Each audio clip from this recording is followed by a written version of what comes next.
The Economist.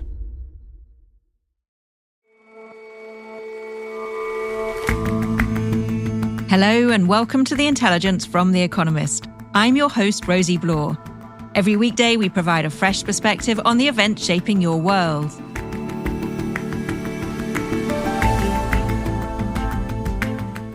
Imagine if you could take a virtual replica of yourself to the doctor to test how different treatments might help you.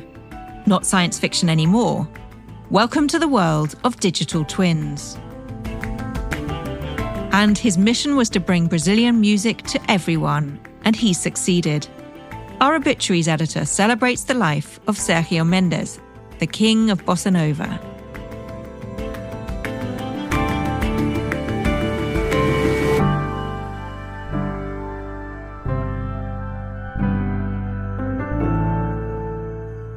But first,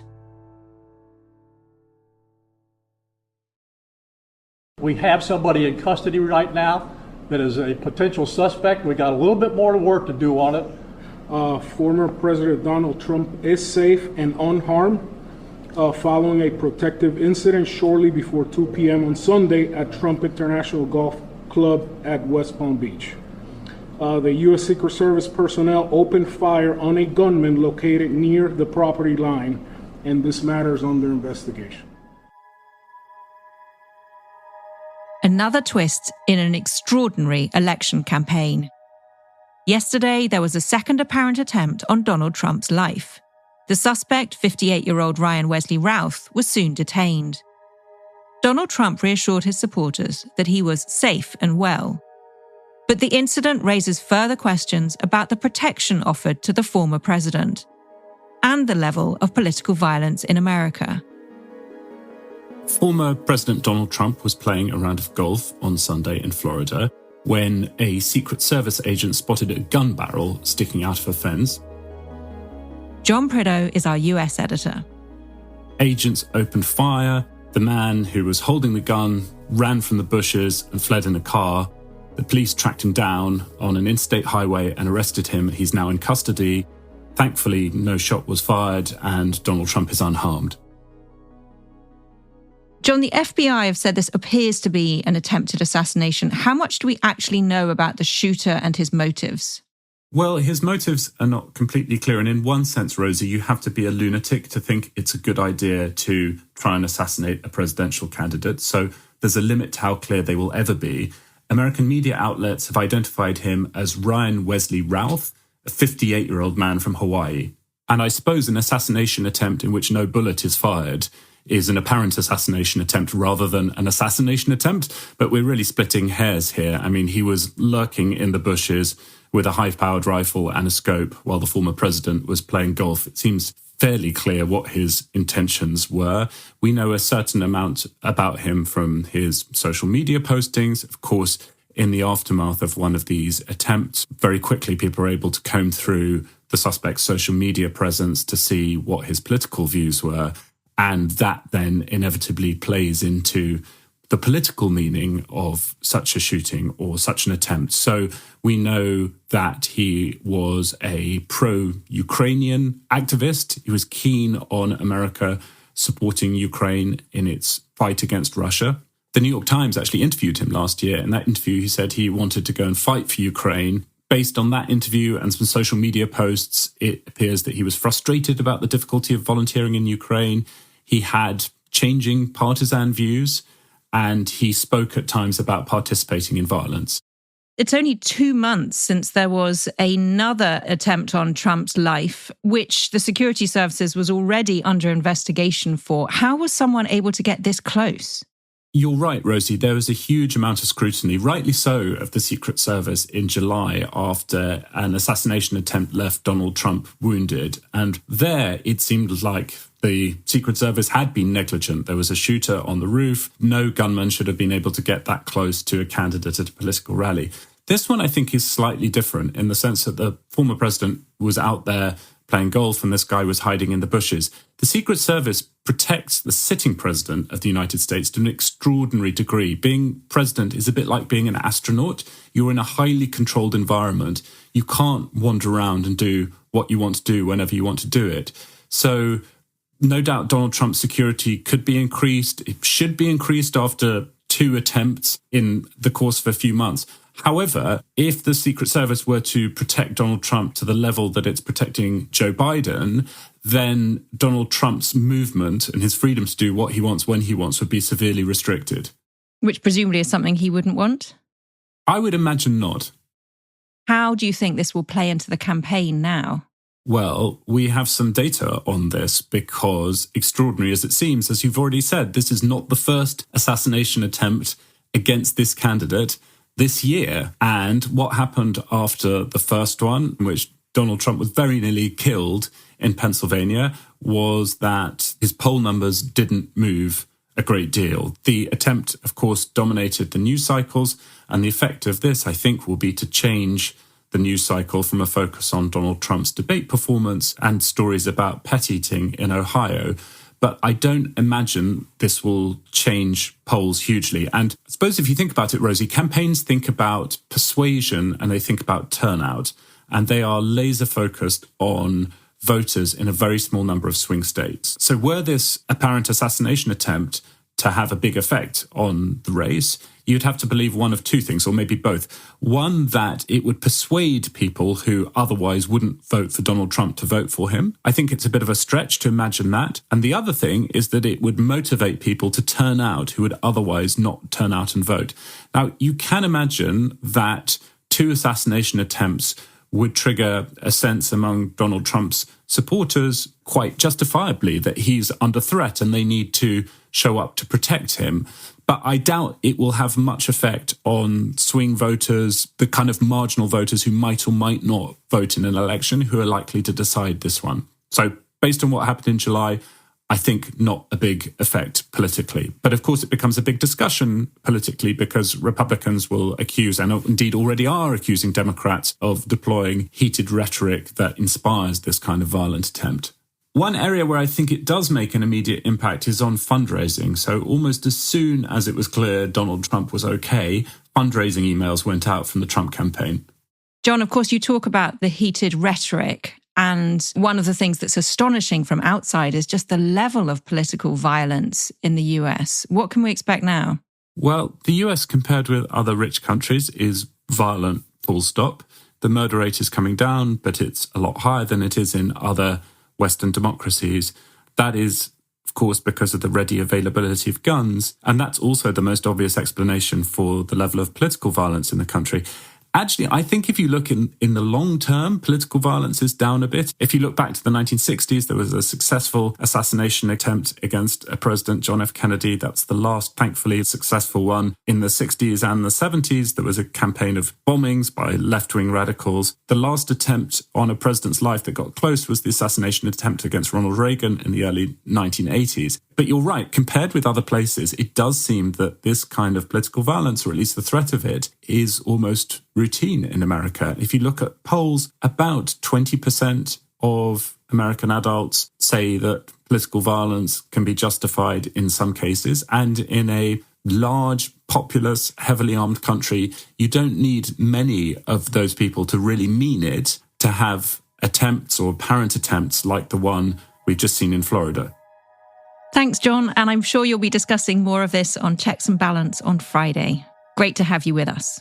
Thanks, Rosie.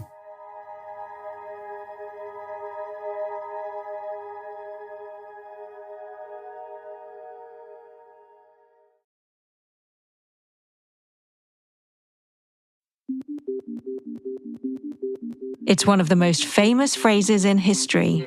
We've had a problem here. This is Houston. Say again, please. Houston, we've had a problem. A ruptured oxygen tank aboard Apollo 13 threatened not just the mission to the moon, but the lives of those on board. When they received that fateful message, NASA engineers back on the ground in Houston used the simulators the crew had trained on to find a solution. As anyone who's seen the film will know, they fixed the problem just in time. Fortunately, since then, virtual replicas have become rather more sophisticated. A digital twin is a computer model, but it's more than that. Paul Markilli is the innovation editor of The Economist.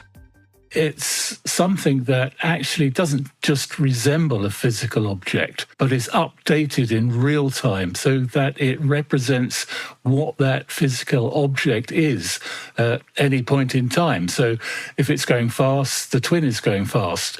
If it's flying, the twin is flying. It's fed with real-time data, so instead of being static, it's very dynamic. Give me an example of one. Well, I've been to a number of Formula One headquarters. They're very secretive places. And luckily, I was able to go and have a look at what Red Bull Racing are doing with their digital twin in Milton Keynes. They have a control room, which is a little bit like one NASA would use for a space launch, in which 20 or 30 people will sit during a Grand Prix, watching all the data coming back from the racetrack. Now, each of their racing cars has something like 250 sensors on board. So you have the physical car going around the track, but you also have the virtual. Each car has a digital twin. So there's a virtual copy, which is appearing on the screens in those control centers. So anything that happens to the real car also happens to the virtual car. Now, in between races, you might want to change something, and they can change thousands of things during the course of a Grand Prix season. So they will experiment on what that change will mean on the digital version of the car. They'll test drive it in a digital racetrack. They can model any of the racetracks they appear on. And they can do all of this and then work out whether this tweak to the car will give them another zillionth of a second off the lap speed. And then they'll manufacture the part, make sure it fits digitally, and then they can ship it out and do this overnight. Now, our Formula One team has some of the most advanced manufacturing you could see. They are streets ahead of most manufacturers. It sounds to me like a digital twin is a snazzy new version of a simulation. It is a simulation. It's a real-time simulation. But the reason they're getting more and more important is we have AI now. So equipped with that, the twins can not only begin to analyze what the real thing is doing, but can also suggest ways of improving it, improving performance, or changing things. And in some cases, we will increasingly see the twin actually fine-tuning the physical thing that it is monitoring. So I can see how that might work for a Formula One car. Give me some other examples of where you might use this kind of digital twin. Next time you're on an aeroplane, look out of the window and look at the engines under the wing. Every engine has a digital twin somewhere on the ground being fed with the information from sensors. And the algorithms, and increasingly the AI, is monitoring it. And they're much better at spotting emergent trends and changes or anything that's going on than probably a human engineer is. And so it alerts the engine manufacturer that something may be wrong with this particular engine on this particular flight. They'll analyze it, see how serious it is. They might divert the flight. That's very unlikely these days.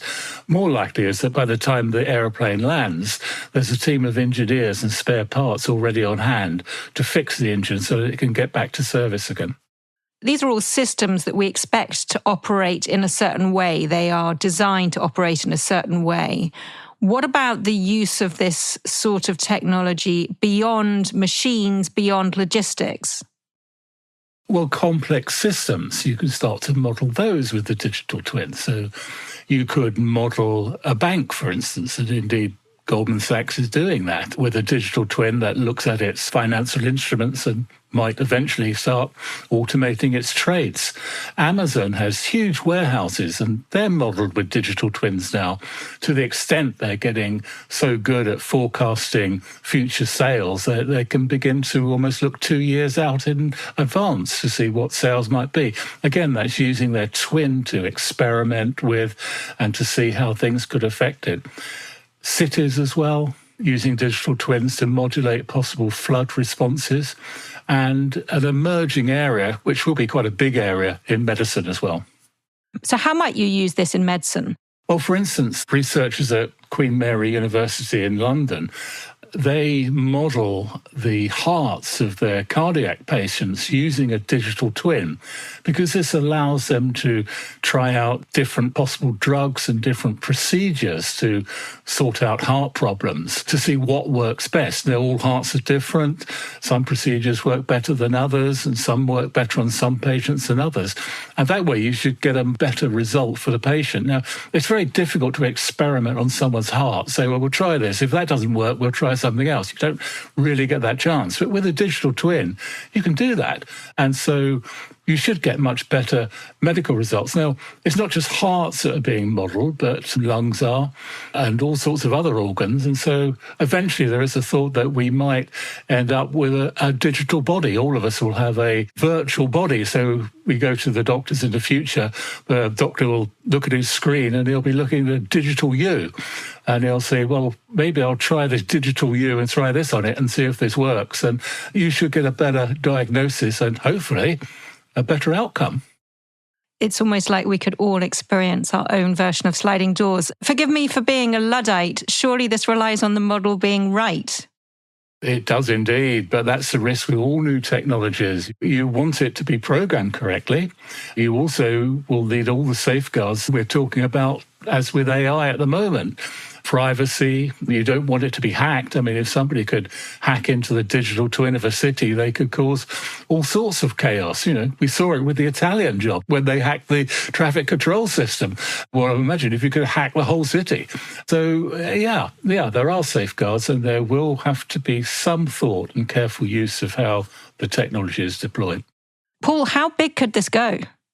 Well, there we go. Could you have a digital world, a digital universe even? Well, scientists are already using twins for some far-out physics experiments and researching that. And, well, we already have climate modelling, which is a sort of digital version of our climate. And if that works well enough, and I really hope it does, then we should get some clues as to how we could avoid a climate disaster. Paul, thank you so much for talking. That's a pleasure.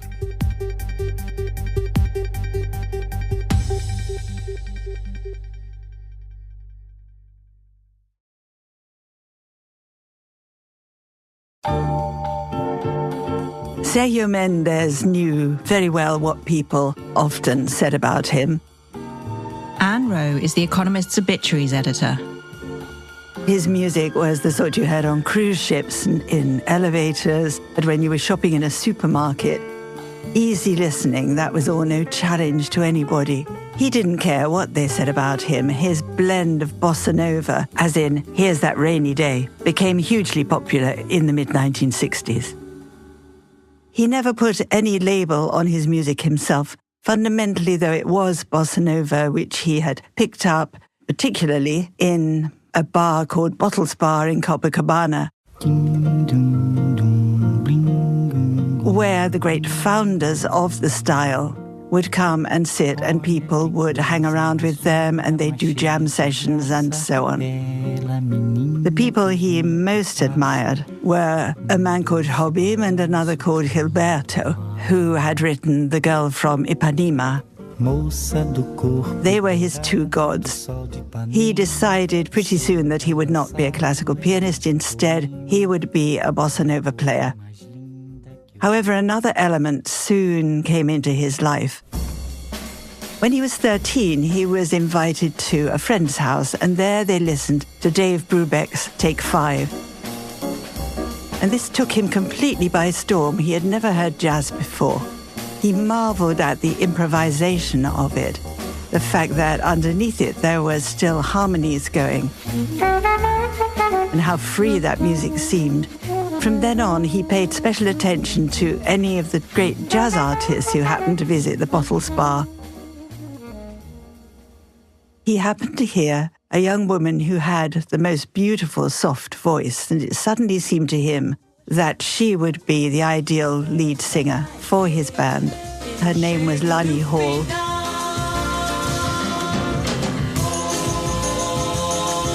He went from strength to strength with that group. It formed in 1966, so he called it Brazil 66. He had a huge, huge hit which was called Más que Nada. He was always very prepared to follow up whatever new thing caught his ear. And he gradually began to experiment more and more and weave in different kinds of music as he could find them. He liked to Brazilianize a lot of the hits of the time. For example, Day Tripper by the Beatles, Simon and Garfunkel's Scarborough Fair. They lent themselves very well to sort of bossa nova rhythm, so it was then bossa nova, rock and pop all fused in together. And with this combination, he was actually twice invited to play at the White House and became a sensation all over the place. Even when he became old, and you would think perhaps his enthusiasm for mixing up genres might desert him, he made an album in 2006 called Timeless, on which he recorded his great hit Más que Nada. But this time it was played as a rap by the Black Eyed Peas. He was sometimes accused of neglecting his Brazilian roots, because he was making his music so popular that he couldn't be keeping up with the sheer resourcefulness of Brazil and the true colour and complication of the music there. But he was always a proud Brazilian. He lived in America for 60 years in Los Angeles, but he never became an American citizen. When he put out his albums and his music videos, they were strongly Brazilian. They couldn't really be anything else. There was one song called The Frog, which was obviously filmed deep in the rainforest. He always thought that it was melody that carried a song. It didn't matter if you couldn't understand the language it was spoken in. What mattered was, first of all, melody, second, rhythm, and perhaps overall that tremendous air of celebration and joy which marked Carnival in Brazil, and also marked the whole spirit of the people. When he thought of Brazil, he couldn't help but think of a boy banging a drum in the street. And when he spread his songs around the globe, as he did, it was really like inviting the whole world to have a party.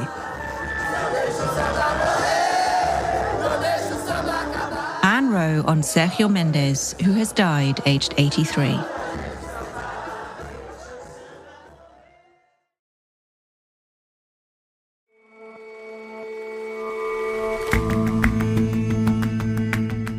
That's all for this episode of The Intelligence. Do let us know what you think of the show. You can get in touch at podcasts@economist.com. We'll see you back here tomorrow.